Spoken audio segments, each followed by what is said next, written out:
No, real talk, this is like the heavyweight bout that you have been waiting for. If I had like a March Madness bracket I could make, it would probably end with these two lights. Maybe not the lights, but the companies for sure.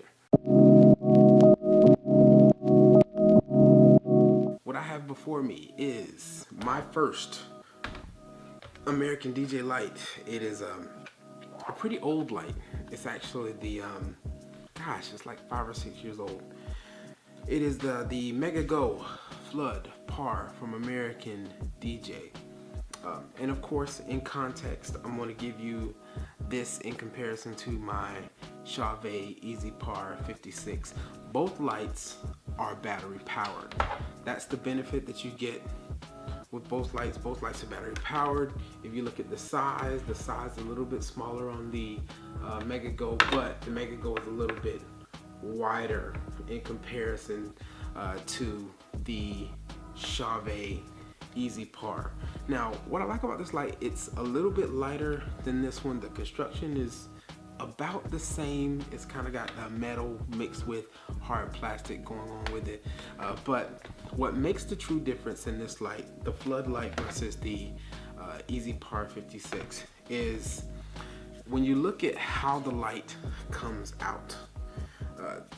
The Chauvet Easy Par 56 has a light that comes straight up. It shoots straight to the ceiling. Gives you a nice line. You can put it with other Chauvet 56s and it'll create a pretty nice effect.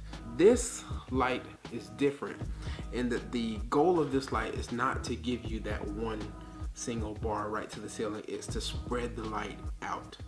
So what I use currently is a 4-foot DJ table when I'm DJing.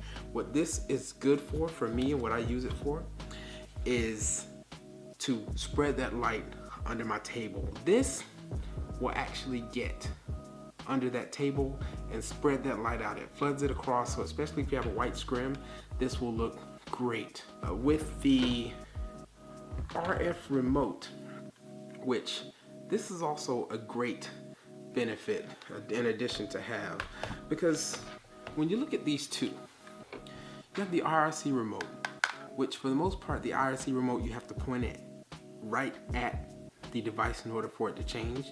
If there's any obstruction between you and that device, you cannot change it. You have to actually go to the device, no matter what it is, to turn it on, to black it out, whatever.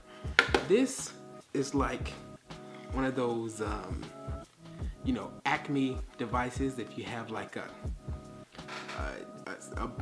bomb, a C4 in a trunk somewhere, and you want to press a button and light it up, you can do that. See, now the cool part about this remote is that you don't have to point it at the device. You can simply press the button or choose the program and it'll change. I will say that the battery life is not as great on this device as it is with this one. This one is supposed to get 10 hours compared to the 20 hours of the Chauvet Easy Par, but I mean, it does fine. It does fine. Also, the programs, I think, they just don't seem as complex as the ones with the 56. The lighting is also not as rich. The blue is just not as bold a blue as it is with the Chauvet Easy Par 56. That is a quick review of the American DJ Mega Go Flood. Once again, this is Vince Viga, DJ, dad, teacher, producer, content creator. I hope you come back to my channel. I hope you will subscribe. Let me know what kind of content you want to see, because at this point I think I'm past my niche and I want to move into some other categories when it comes to creating content. This is just kind of a start, getting back to what I do best and what I know best, and a lot of times that is pertaining to this DJ and this DJ equipment, DJ skills and events. So until next time, we'll see you in the next video.